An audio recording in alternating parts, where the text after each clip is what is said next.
говорите за успешна економија, тогаш истата треба да ја на некој начин подпрете или базирате на реалната ситуација која што имаме во државата.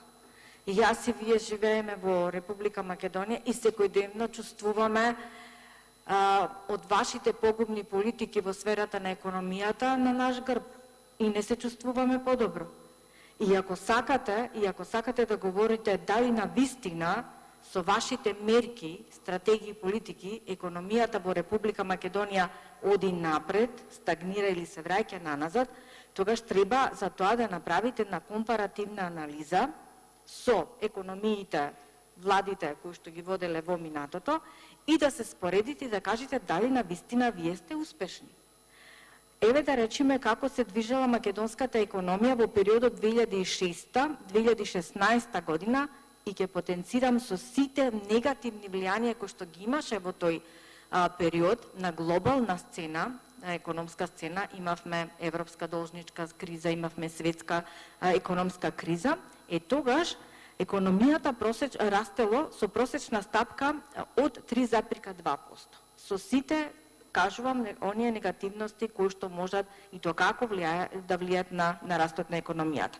Додека пак просечната стапка на раст 2017-2018 е само 1,45%, што е за 2,2 пати со побавна динамика. Кога вакава анализа ќе направите, тогаш ќе бидете сигурни дали вие со вашите политики и мерки кои што сакате или ги вложувате во економијата, дали дават резултати или не. Анализата или компаративната анализа кажува споредбата дека ваквите ваши мерки не даваат резултати.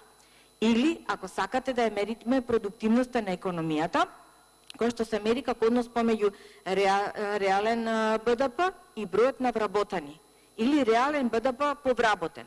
Во 2017-2018 година, кога СДСМ е на власт, тој опаѓа.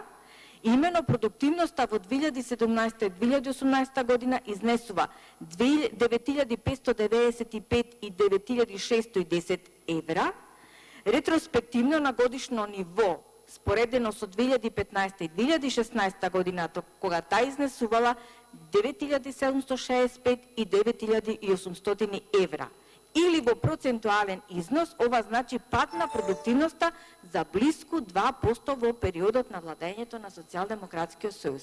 Да не ви говорам и за ова истражувањето кој што го направи институтот КАТО за индексот на мизерија, каде што Република Македонија се наоѓа во предпоследното или не знам, близко 15-то место, што е катастрофално.